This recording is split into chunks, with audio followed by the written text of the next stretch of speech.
Friends, welcome back to our channel. കുറച്ച് തിരക്കിലായി പോയി കേട്ടോ. അതുകൊണ്ടാണ് ഞാൻ സ്റ്റോറീസ് ഒന്നും പകലിടാതിരുന്നത്. ഞാൻ ഇന്ന് തൊട്ട് ഫുൾ ഫ്രീ ആണ്. നാളെ തൊട്ട് നമുക്ക് കൂടുതൽ സ്റ്റോറീസ് ഇടാം. എൻ്റെ പ്രണയമേ ഞാൻ പകുതി എഴുതിയിട്ടേ ഉള്ളൂ. നാളെ രാവിലത്തേക്ക് അപ്ലോഡ് ചെയ്യാം.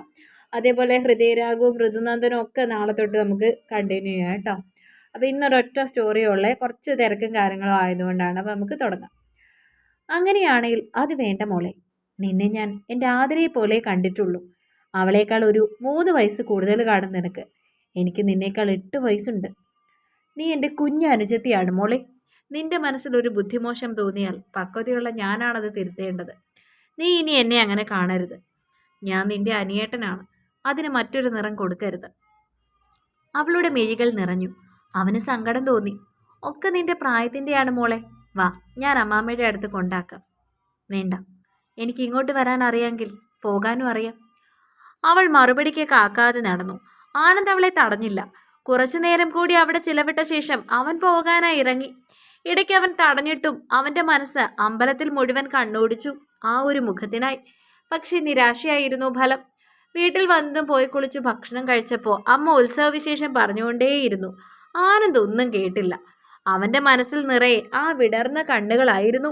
അനിക്കുട്ടാ, നാളെ എപ്പോഴാ ട്രെയിൻ? വെളുപ്പിനാണമ്മേ. എങ്കിൽ നേരത്തെ കിടക്കാൻ നോക്ക് നീ. അയാൾ അലക്ഷ്യമായി മൂളി. മനസ്സ് മറ്റെവിടെയോ ആയിരുന്നു.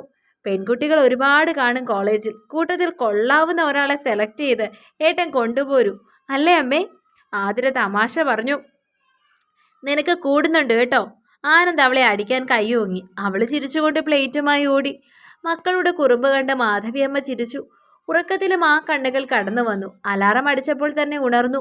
കുളി കഴിഞ്ഞ് തയ്യാറായി. ബാഗ് എടുത്ത് ചെല്ലുമ്പോൾ അമ്മ കട്ടനുമായി കാത്തു നിൽപ്പുണ്ട്. അമ്മ കാലത്തെ ഉണർന്നോ? പിന്നെ നിനക്ക് കാലത്തെ പോണ്ടേ?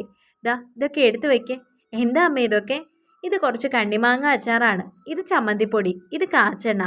പിന്നെ ഇത് കുറച്ച് കായ് വറുത്തതും ഉണ്ണിയപ്പം ഒക്കെയാണ്. എൻ്റെ അമ്മേ, ഞാൻ ഗൾഫിൽ പോവുകയാണോ? അതെന്താ, ഗൾഫിൽ പോകുന്നവർ മാത്രമേ ഇതൊക്കെ കൊണ്ടുപോകത്തുള്ളൂ? അയ്യോ, ഞാനൊന്നും പറഞ്ഞില്ല. പിന്നെ ഇത് രാവിലത്തേക്കുള്ള പ്രാതലാണ്. അവിടെ ചെന്നിട്ട് കഴിച്ചാൽ മതി. വെളുപ്പിന് പോകുന്നതല്ലേ. അവൻ അത് വാങ്ങി ബാഗിൽ വെച്ചു. അപ്പോഴേക്കും ആതിര ഉണർന്നു വന്നു. ഏട്ടൻ പോകാറായോ? ഇറങ്ങാൻ പോവാടി. ദേ, അവധി കിട്ടുമ്പോൾ എല്ലാം ഇങ്ങ് പോന്നേക്കണം. ഏട്ടനില്ലാതെ എനിക്ക് ബോറടിക്കും. അതൊക്കെ നീ പറയാതെ എനിക്ക് അറിയില്ലേ കാന്താരി. ആതിരയുടെ ചെവിയിൽ പിടിച്ച് അവൻ പറഞ്ഞു. ശേഷം രണ്ടാളോടും യാത്ര പറഞ്ഞിറങ്ങി.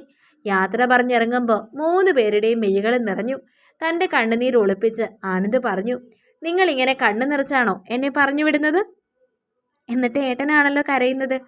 ആതിര പറഞ്ഞു. പൊടി. അയാൾ ഇവളുടെ മുഖത്ത് തലോടി ഇറങ്ങി. അയാൾ നടന്നതും മാധവി പ്രാർത്ഥിച്ചു. ഈശ്വര, അടുത്ത ഉത്സവത്തിന് എൻ്റെ കുട്ടിയുടെ കൈ പിടിച്ച് ഒരു കുട്ടി കൂടി ഉണ്ടാവണേ. റെയിൽവേ സ്റ്റേഷനിൽ ഇരിക്കുമ്പോൾ മനസ്സിൽ നിറയെ അമ്മയും ആദിയുമായിരുന്നു. ട്രെയിൻ വന്നതും അകത്ത് കയറി. വലിയ തിരക്കില്ലാത്തതിനാൽ യാത്ര അത്ര ദുഷ്കരമായിരുന്നില്ല. ട്രെയിനിൽ ഇരിക്കുമ്പോൾ അയാൾ ഓർത്തു. കേരളത്തിൻ്റെ നെല്ലറയിൽ നിന്നും അക്ഷരനഗരിയിലേക്കൊരു യാത്ര. ക്ഷേത്രങ്ങളും സംഗീതവും ഒക്കെ ചേർന്ന തനി ഗ്രാമമാണ് തൻ്റെ നാട്. അവിടെ നിന്നും അങ്ങനെ മാറി നിന്നിട്ടില്ല ഇതുവരെ.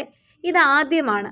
കുറേ നേരം യാത്രയുള്ളതിനാൽ ആനന്ദൊന്നും മയങ്ങിപ്പോയിരുന്നു. ട്രെയിൻ കോട്ടയത്തെത്തിയതും അയാൾ ധൃതിയിൽ ഇറങ്ങി. അടുത്ത് കണ്ട ഓട്ടോ സ്റ്റാൻഡിൽ നിന്നും ഒരു ഓട്ടോയിൽ കോളേജിലേക്ക് തിരിച്ചു. ചരിത്രമുറങ്ങുന്ന കോട്ടയം നഗരിയുടെ സൗന്ദര്യം അയാൾ ആസ്വദിച്ചു. കോളേജിൽ ചെന്നിറങ്ങിയതും അയാളെ ആദ്യം ആകർഷിച്ചത് പൊഴിഞ്ഞു കിടക്കുന്ന ഗുൽമോഹർ പൂക്കളാണ്. അല്ലെങ്കിലും കലാലയത്തിൻ്റെ സൗന്ദര്യത്തിന് മാറ്റുകൂട്ടാൻ ഗുൽമോഹർ വഹിക്കുന്ന പങ്ക് ചെറുതല്ല. വർണ്ണങ്ങൾ വാരി വിതറുന്ന ഇടമാണ് കലാലയം. ഓരോ ഇടനാഴികൾക്ക് പോലും ഓരോ കഥകൾ പറയാനുണ്ടാകും. ചിലപ്പോൾ പ്രണയത്തിൻ്റെ, മറ്റു ചിലപ്പോൾ വിരഹത്തിൻ്റെ, ചില പിണക്കങ്ങളുടെ, ചില ആദ്യ ചുംബനങ്ങളുടെ, അങ്ങനെ കുറേയധികം കഥകൾ. ഒരുപാട്. ഇവിടെ പൂവിട്ട ഹൃദയങ്ങളും കൊഴിഞ്ഞ ഹൃദയങ്ങളും അനവധി കാണാം. ചിന്തകൾക്ക് വിരാമം ഇട്ടുകൊണ്ട് ആനന്ദ് പ്രിൻസിപ്പാളിൻ്റെ റൂമിനകത്തേക്ക് ചെന്നു. May I coming sir? Yes, come in. അത്യാവശ്യം പ്രായമുള്ള ഒരാളായിരുന്നു. ഡെസ്കിൽ വെച്ച ബോർഡിൽ ഫിലിപ്പ് ഡാനിയൽ എന്ന് എഴുതിയിട്ടുണ്ട്. വരൂ. ആനന്ദ് തൻ്റെ കയ്യിലെ അപ്പോയിൻമെൻറ്റ് ലെറ്റർ അയാൾക്ക് നേരെ നീട്ടി. അയാൾ അതൊന്ന് വായിച്ചു നോക്കി. പുതിയ അപ്പോയിൻമെൻ്റ് ആണല്ലേ? അതെ സർ. ആനന്ദ് ഇത്ര യങ് ആയിരിക്കും എന്ന് ഞാൻ കരുതിയില്ല. ആനന്ദ് ഒന്ന് ചിരിച്ചു. മാരീഡ് ആണോ? ഹേയ്, ഇല്ല സർ. താമസം എങ്ങനെയാണ്? ഏതെങ്കിലും ലോഡ്ജിൽ നോക്കണം. ഒരു വീട് തിരക്കുന്നുണ്ട്. അയാൾ അറ്റൻഡർ പ്രദീപിനെ വിളിച്ചു. പ്രദീപേ, നമ്മുടെ പുതിയ സാറാണ് ആനന്ദ്. ആനന്ദ് മേനോൻ, പാലക്കാട് നിന്നാണ്. എല്ലാം ഒന്ന് പറഞ്ഞു കൊടുക്കൂ പ്രദീപേ. പ്രദീപ് വിനയപൂർവ്വം നമസ്കാരം പറഞ്ഞു. ശരി സർ, മാഷ് വരൂ. പ്രദീപ് ക്ഷണിച്ചു. ക്ലാസ്സിനെക്കുറിച്ചും കോളേജിനെക്കുറിച്ചും ഒക്കെ പ്രദീപ് ആനന്ദിന് വ്യക്തമായ ചിത്രം നൽകി. സ്റ്റാഫ് റൂമിൽ ചെന്ന് എല്ലാവരെയും പരിചയപ്പെടുത്തി. എല്ലാവരും അവനെ ആരാധനയോടെ നോക്കി. സ്റ്റാഫ് റൂമിൽ തൻ്റെ ബാഗ് വെച്ച് അതിൽ നിന്നും അമ്മ തന്ന കാപ്പി എടുത്ത് അയാൾ ക്യാൻറ്റീനിലേക്ക് നടന്നു. അവിടെ ഒരു ഓരത്തിരുന്ന് പൊതിയഴിച്ചു. വാട്ടിയ വാഴയില തുടർന്നപ്പോൾ തന്നെ ഇഡലിയുടെയും വെങ്കായ സാമ്പാറിൻ്റെയും മണം നാസികയിലേക്ക് അടിച്ചു. ഒരു വേള വീട്ടിൽ തിരിച്ചെത്തിയതായി അയാൾക്ക് തോന്നി. അത്രയധികം രുചിയോടെ അയാൾ ഭക്ഷണം കഴിച്ചു. ഭക്ഷണം കഴിച്ചു കഴിഞ്ഞ് അയാൾ നേരെ പോയത് ഫസ്റ്റ് BA ഇംഗ്ലീഷിനായിരുന്നു. അതായിരുന്നു ആദ്യത്തെ ക്ലാസ്. ക്ലാസ്സിലെ പെൺകുട്ടികളെല്ലാം ആനന്ദിനെ ആരാധനയോടെ നോക്കി. അവൻ അത്രയും സുന്ദരനായിരുന്നു. ഒരു യുവ കോമളൻ. തങ്ങളുടെ മാഷായി വന്നതിൽ ആൺകുട്ടികളും സന്തോഷിച്ചു. അയാൾ തങ്ങൾക്കൊരു ഭീഷണിയാകുമോ എന്ന് ഭയന്ന് ആൺകുട്ടികളും അവർക്കിടയിൽ ഉണ്ടായിരുന്നു. ആനന്ദ് ആദ്യം തന്നെ സ്വയം പരിചയപ്പെടുത്തി. ഒപ്പം ഓരോരുത്തരെയായി പരിചയപ്പെട്ടു. ആദ്യത്തെ അവർ ആയതിനാൽ കുട്ടികളെല്ലാം നല്ല ഊർജ്ജസ്വലരായിരുന്നു. എല്ലാവരും വളരെ ഉത്സാഹത്തോടെ തങ്ങളെ പരിചയപ്പെടുത്തി. അപ്പോഴാണ് കിതപ്പോടെ ഒരു പെൺകുട്ടി വാതിൽ വന്ന് നിന്നത്. ഉടനെ ആനന്ദ് അവിടേക്ക് നോക്കി. അവന് തൻ്റെ കണ്ണുകളെ വിശ്വസിക്കാൻ കഴിഞ്ഞില്ല. പവിത്ര. അവൻ്റെ മനസ്സ് അവൻ പോലും അറിയാതെ ആ പേര് ഉരുവിട്ടു. Sir, may I? കിതപ്പോടെ അവൾ ചോദിച്ചു. അവളുടെ മുഖത്തേക്ക് തന്നെ നോക്കി നിന്ന് ആനന്ദ് പെട്ടെന്ന് സമചിത്തത വീണ്ടെടുത്ത് അവളോട് ചോദിച്ചു, ഈ ക്ലാസ്സിലാണോ? അതെ, അല്പം താമസിച്ചു പോയി, ബസ് കിട്ടിയില്ല. വരൂ. അവൾ അകത്തേക്ക് കയറി തൻ്റെ സീറ്റിൽ പോയിരുന്നു. ആനന്ദ് പരിചയപ്പെടൽ തുടർന്നു.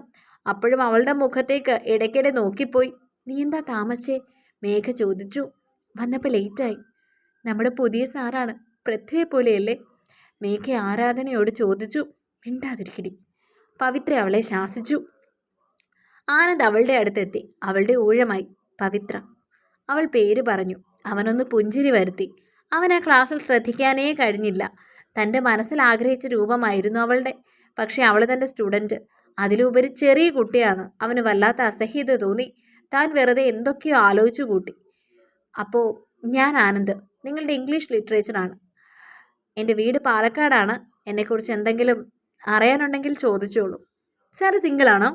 കൂട്ടത്തിൽ മിടുക്കിയായ പ്രിയ എഴുന്നേറ്റ് ചോദിച്ചു. ആനന്ദിൻ്റെ മുഖത്ത് ഗൗരവം നിറഞ്ഞു. തൻ്റെ പേരെന്താ? പ്രിയ. അവൾ അല്പം പേടിയോടെ പറഞ്ഞു.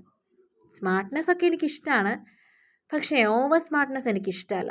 ഞാൻ പറഞ്ഞത് സബ്ജക്റ്റ് സംശയമാണ്, അല്ലാതെ എൻ്റെ പേഴ്സണൽ ലൈഫല്ല. അതല്ല, തനിക്കെന്തെങ്കിലും സൈഡ് ബിസിനസ് ഉണ്ടോ? മാട്രിമോണി ടൈപ്പ് വല്ലോ? അതിനാളെ കൂട്ടാനാണോ? ക്ലാസ് മുഴുവൻ ചിരിയായി. പ്രിയ വിളറി വെളുത്തുപോയി. Sorry sir. നിങ്ങളുടെ കുട്ടികളിക്ക് നിന്ന് തരുന്ന കുറേ സാറുമാരെ നിങ്ങൾ കണ്ടു കാണും. എന്നെ ആ കൂട്ടത്തിൽ കൂട്ടണ്ട. ഞാൻ അങ്ങനെയുള്ള ഒരാളല്ല. അതുകൊണ്ട് കൂടുതൽ കുഞ്ഞുകളിയൊന്നും എന്നോട് വേണ്ട. ഇത് പ്രിയോട് മാത്രമല്ല, എല്ലാവരോടുമാണ്. ആനന്ദിൻ്റെ ഗൗരവം കണ്ട കുട്ടികളെല്ലാം ഒന്ന് ഭയന്നു. അന്നത്തെ ക്ലാസ് എങ്ങനെയൊക്കെയോ തീർത്തു ആനന്ദ്. സ്റ്റാഫ് റൂമിലെത്തി. അപ്പോഴേക്കും മനസ്സ് ആ ക്ലാസ്സിൽ തന്നെയായിരുന്നു. സാറ് സ്ട്രിക്റ്റാണ്. ആദ്യമായി ഒരു ചുള്ളൻ സാറ് വന്നപ്പോൾ അതൊരു കലിപ്പനാണല്ലോ കൃഷ്ണ. മേഘ നെടുവീർപ്പിട്ടു. പവിത്ര ചിരിച്ചു. സാറേ, ക്ലാസ്സൊക്കെ എങ്ങനെയുണ്ട്? ഹിസ്റ്ററിയിലെ രാജീവ് സാറാണ്. ആദ്യ ദിവസമല്ലേ സാറേ? കുട്ടികളെയൊക്കെ പരിചയമാകുന്നേ ഉള്ളൂ. എല്ലാവരും വില്ലന്മാരും വില്ലത്തിമാരുമാണ്. കുറച്ചൊന്ന് വിരട്ടി നിർത്തിയാൽ മതി. രാജീവ് പറഞ്ഞപ്പോൾ ആനന്ദ് ഒന്ന് ചിരിച്ചു. ഒരു ഡോസ് കൊടുത്തിട്ടുണ്ട്. നന്നായി. സാറിന് ക്ലാസ്സില്ലേ? ഇല്ലടോ, ഉച്ചയ്ക്കേ ഉള്ളൂ. താൻ പാലക്കാട് എവിടെയാണ്? എൻ്റെ ഭാര്യ വീട് അവിടെയാണ്, പട്ടാമ്പി. ഞാൻ കുന്നത്തൂർ എന്ന് പറയും, ഒരു ഗ്രാമമാണ്. ഞാൻ ലൈബ്രറിയിലേക്ക് പോവാ. താൻ വരുന്നോ? വായനാശീലമുണ്ടോ? വായനയുണ്ട്, എങ്കിലും കൂടുതൽ താല്പര്യം കലകളോടാണ്. ലൈബ്രറി ഒന്ന് കാണാനിരിക്കുകയായിരുന്നു. അത് പാലക്കാടായതുകൊണ്ടാണ്. വാ, നമുക്ക് ഒരുമിച്ച് പോവാം. രാജീവിൻ്റെ ഒപ്പം ലൈബ്രറിയിലേക്ക് നടക്കുമ്പോഴും മനസ്സിൽ കുറേ ചോദ്യങ്ങൾ നിറഞ്ഞു. അവൾ മനസ്സിൽ നിറഞ്ഞു. കാതിൽ നിറയെ അവളുടെ കാൽച്ചിലമ്പിൻ്റെ താളമായിരുന്നു. ഉച്ചയ്ക്ക് ക്യാൻറ്റീനിൽ നിന്ന് ചോറ് കഴിച്ച് മടങ്ങും വഴി പ്രദീപിനെ കണ്ടു. സാറേ ഇവിടെ താമസം? ഒന്നും തീരുമാനമായില്ല പ്രദീപ്. ഇവിടെ അടുത്ത് ഒരു സുഹൃത്തുണ്ട്, അവനോടൊന്ന് തിരക്കണം. സാറിന് വീട് വല്ലതും വേണോ? എനിക്കിങ്ങനെ കുറച്ച് സൈഡ് ബിസിനസ് ഉണ്ട്. വസ്തു കച്ചവടം, വണ്ടി കച്ചവടം, അങ്ങനെയൊക്കെ. പ്രദീപ് പരിചയത്തിൽ വല്ലതും ഉണ്ടോ? അധികം വാടകയുള്ളതൊന്നും വേണ്ട. എൻ്റെ പരിചയത്തിൽ 1-2 ഉണ്ട്. ഒന്ന് തപ്പി നോക്കട്ടെ. വാടക കുറവുള്ളത് നോക്കട്ടെ. ശരി പ്രദീപേ. അന്ന് ഉച്ച കഴിഞ്ഞ് ഒരവർ മാത്രമേ ആനന്ദിനുള്ളായിരുന്നു. അത് കഴിഞ്ഞ് അവൻ വീട്ടിലേക്ക് വിളിച്ചു. ഹലോ അമ്മേ, ഞാനാണ്. നീ എന്താണ് വിളിക്കാഞ്ഞെന്ന് ഓർത്തിരിക്കുകയായിരുന്നു ഞാൻ. തിരക്കൊഴിയട്ടെ എന്ന് ഓർത്തമ്മേ. എങ്ങനെയുണ്ട് മോനെ? കുഴപ്പമില്ലമ്മ. അമ്മ ഭക്ഷണമൊക്കെ കഴിച്ചോ? കഴിച്ചു മോനെ. നിനക്ക് അവിടുത്തെ ഭക്ഷണമൊക്കെ ശരിയാവുന്നുണ്ടോ? ഹരിയെ കണ്ടോ? കണ്ടില്ല. ഭക്ഷണം നല്ലതാ. ആതിര എത്താറായില്ല അല്ലേ? ഇല്ല മോനെ. അവളോട് പറയണം ട്യൂഷൻ കഴിഞ്ഞാൽ നേരത്തെ വരാൻ. പഴയ പോലെ കൂട്ടുകാരുടെ കൂടെ നിന്ന് കഥ പറഞ്ഞ് സന്ധ്യയാകല്ലേന്ന്. അതൊക്കെ ഞാൻ പറഞ്ഞിട്ടുണ്ട്. നിനക്കെങ്ങനെയാ മോനെ താമസം? ആ, അതാ പ്രശ്നം. ഒരു വീട് നോക്കാൻ ഏർപ്പാടാക്കിയിട്ടുണ്ട്. അതുവരെ ലോഡ്ജിൽ വല്ലതും മുറിയെടുക്കാം. ഞാൻ വൈകുന്നേരം വിളിക്കാം. ശരി മോനെ. ഫോൺ വിളിച്ചു കഴിഞ്ഞ് വീണ്ടും സമയമുള്ളതുകൊണ്ട് ആനന്ദ് വെറുതെ ലൈബ്രറിയിലേക്ക് പോയി. അവിടെ ബുക്ക് തിരിഞ്ഞുകൊണ്ടിരുന്നപ്പോഴാണ് പുറം തിരിഞ്ഞു നിൽക്കുന്ന തുളസിക്കതിർ മുടിയിൽ ചൂടിയ പെൺകുട്ടിയെ ശ്രദ്ധയിൽപ്പെട്ടത്. അവൾ പെട്ടെന്ന് തിരിഞ്ഞതും ആ മുഖം വീണ്ടും അവൻ്റെ കണ്ണിൽ നിറഞ്ഞു. KR മീരയുടെ ആരാച്ചാറാണ് അവളുടെ കയ്യിലിരിക്കുന്ന പുസ്തകം. അവൻ ഒരു വേള അവളെ സസൂക്ഷ്മം വീക്ഷിച്ചു. പൊന്മാൻ വർണ്ണത്തിലുള്ള ഒരു നിറമങ്ങിയ കോട്ടൺ ചുരിദാറാണ് അവളുടെ വേഷം. മാറുമറിച്ച് തന്നെ ഷോള് പിൻ ചെയ്തിട്ടുണ്ട്. മുടി മെടഞ്ഞിട്ടിരിക്കുന്നു. വിടർന്ന മിഴികളിൽ നിറയെ കൺമഷി. കയ്യിൽ ഈരണ്ട് കറുത്ത കുപ്പിവടകൾ. കഴുത്തിൽ ഒരു വെള്ളക്കല്ല് പോലത്തെ മുത്തുമാല. ഒരു കുഞ്ഞു മുത്തുകമ്മൽ. ഒരു വേള അവളെ തന്നെ നോക്കി നിൽക്കുന്ന ആനന്ദിനെ അവൾ കണ്ടു. അവൻ തന്നെ നോക്കി നിൽക്കുന്നത് കണ്ട് അവൾ അവനെ നോക്കി. അത് മനസ്സിലാക്കി അവൻ ചോദിച്ചു, ക്ലാസ് ഇല്ലേ? ഇല്ല സർ, ഫ്രീ ആണ്. താൻ ഇന്നലെ പാലക്കാട് നിന്ന് എപ്പോൾ വന്നു? ആ ചോദ്യം കേട്ട് അവൾ ഒന്ന് പകച്ചു. ഞാൻ കണ്ടിരുന്നു നൃത്തം. എൻ്റെ നാടാണ്. രാത്രിയിൽ തന്നെ പുറപ്പെട്ടു. ഒരുപാട് ദൂരമുള്ളതുകൊണ്ട് ടീച്ചർ കൂടെ ഉണ്ടായിരുന്നു. നൃത്തം നന്നായിരുന്നു. എത്ര വർഷമായി പഠിക്കുന്നു? 5 വയസ്സുള്ളപ്പോൾ മുതൽ. എനിക്ക് കൂട്ടി പോയിക്കോളൂ. ശരി സർ. അവൾ പോയതും അവൻ്റെ മനസ്സിൽ വീണ്ടും അവളുടെ രൂപം തെളിഞ്ഞു. ഇല്ല, പാടില്ല. തൻ്റെ ശിഷ്യയാണ്. കൊച്ചുകുട്ടി. ആതിരയുടെ പ്രായം കാണും. അവളെക്കുറിച്ച് അങ്ങനെ ആഗ്രഹിക്കാൻ പാടില്ല. അവൻ മനസ്സിനെ വിലക്കി. ക്ലാസ് കഴിഞ്ഞിറങ്ങിയതും അവൻ ഹരിയെ വിളിച്ചു. കുട്ടിക്കാലം മുതലെയുള്ള സൗഹൃദമാണ് ഹരിയുമായി. അവൻ ആ കാനറ ബാങ്കിൽ ജോലി ചെയ്യുകയാണ്. ഒറ്റ ബെല്ലിൽ തന്നെ കോൾ എടുത്തു. ഹരി, അനി, ഞാൻ നിന്നെ കുറേ തവണ വിളിച്ചു. എന്തേ എടുക്കാഞ്ഞത്? ക്ലാസ്സിലായിരുന്നു. പിന്നെ ഫോൺ സൈലൻറ്റ്. നീ എത്തിയപ്പോൾ എന്താ വിളിക്കാഞ്ഞത്? ഞാൻ റെയിൽവേ സ്റ്റേഷനിൽ വന്നേനെ. അത് സാരമില്ല. ക്ലാസ് കഴിഞ്ഞോ? കഴിഞ്ഞടാ. എങ്കിൽ നീ അവിടെ നിൽക്ക്, ഞാൻ അങ്ങോട്ട് വരാം. നിനക്ക് 5 മണി വരെയല്ലേ? അത് സാരമില്ല, ഞാൻ കുറച്ച് നേരത്തെ ഇറങ്ങിക്കോളാം. ശരി, ഞാൻ കോളേജിൻ്റെ മുമ്പിലുള്ള ബസ് സ്റ്റോപ്പിൽ കാണും. ഓക്കെ. കുറച്ചു നേരം കഴിഞ്ഞപ്പോൾ ഹരി കാറുമായി എത്തി. ആനന്ദ് കാറിൽ കയറി. നീ നല്ല ആളാണ്, ഒന്ന് വിളിച്ചില്ലല്ലോ. നിന്നെ ബുദ്ധിമുട്ടിക്കണ്ടെന്ന് കരുതി. ഭയങ്കര ബുദ്ധിമുട്ട് തന്നെ. നീ ബാഗൊന്നും കൊണ്ടുവന്നില്ല? ഈ ബാഗ് മാത്രമേ ഉള്ളൂ. അത്യാവശ്യം സാധനം മാത്രമേ എടുത്തുള്ളൂ. എങ്കിൽ വീട്ടിലേക്ക് പോവാല്ലേ? അത് വേണ്ടടാ. അതുകൊണ്ടാണ് ഞാൻ നിന്നെ വിളിക്കാഞ്ഞത്. അതെന്താണ്? നീയും രേണുകയും താമസിക്കുന്ന സ്ഥലത്ത് ഞാൻ കൂടി നിൽക്കുന്നത് ശരിയല്ല. എൻ്റെ അനി, അങ്ങനൊന്നുമില്ല. രേണുകയ്ക്ക് ഒരു പ്രോബ്ലവും ഇല്ല. അത് ശരിയാവില്ല ഹരി. നിങ്ങളുടെ പ്രൈവസിയെ ബ്രേക്ക് ചെയ്യും പോലെ ആകും. ഞാൻ തൽക്കാലം ഒരു ലോഡ്ജിൽ മുറിയെടുക്കാം. ഞാൻ ഇവിടെ ഉള്ളപ്പോൾ നിന്നെ അതിന് സമ്മതിക്കില്ല. നീ വാശി പിടിക്കണ്ട ഹരി. നീ എനിക്ക് നല്ലൊരു ലോഡ്ജിൽ റൂം എടുത്ത് തന്നാൽ മതി. എങ്കിൽ നമുക്ക് വീട്ടിൽ പോയി ഒരു കപ്പ് ചായ കുടിക്കാം. എന്നിട്ട് പോരെ? ചായ ഇപ്പം നമുക്ക് ഇവിടുന്ന് എവിടുന്നേലും കുടിക്കാം. എന്നിട്ട് ഞാൻ നാളെയോ മറ്റോ വീട്ടിൽ വരാം. ഞാൻ ഭയങ്കര ടയേർഡാടാ. ഹരി പിന്നീട് നിർബന്ധം പിടിച്ചില്ല. ആനന്ദ് എടുത്ത തീരുമാനം മാറ്റില്ലെന്ന് അയാൾക്ക് ഉറപ്പായിരുന്നു. അവരൊരു കോഫി കുടിച്ചു. ശേഷം ഹരി നല്ലൊരു ലോഡ്ജിൽ ആനന്ദിന് മുറിയെടുത്ത് കൊടുത്തു. മനസ്സില്ലാ മനസ്സോടെ ഹരി മടങ്ങി. അന്ന് രാത്രി ഭക്ഷണം തട്ടുകടയിൽ നിന്നും കഴിച്ചു. രാത്രി വീട്ടിൽ വിളിച്ച് അമ്മയോടും ആതിരയോടും കുറേ നേരം സംസാരിച്ചു. രാവിലെ ഉണർന്നതും പല്ല് തേച്ച് വെറുതെ നടക്കാനിറങ്ങി. ഒരു ചായക്കടയിൽ നിന്നും ചായ കുടിക്കുമ്പോഴാണ് ഒരു പെൺകുട്ടി നടന്നു വരുന്നത് കണ്ടത്. ഒന്നുകൂടെ സൂക്ഷിച്ചു നോക്കി. അപ്പോഴാണ് മുഖം കണ്ടത്. പവിത്ര. തുടരും.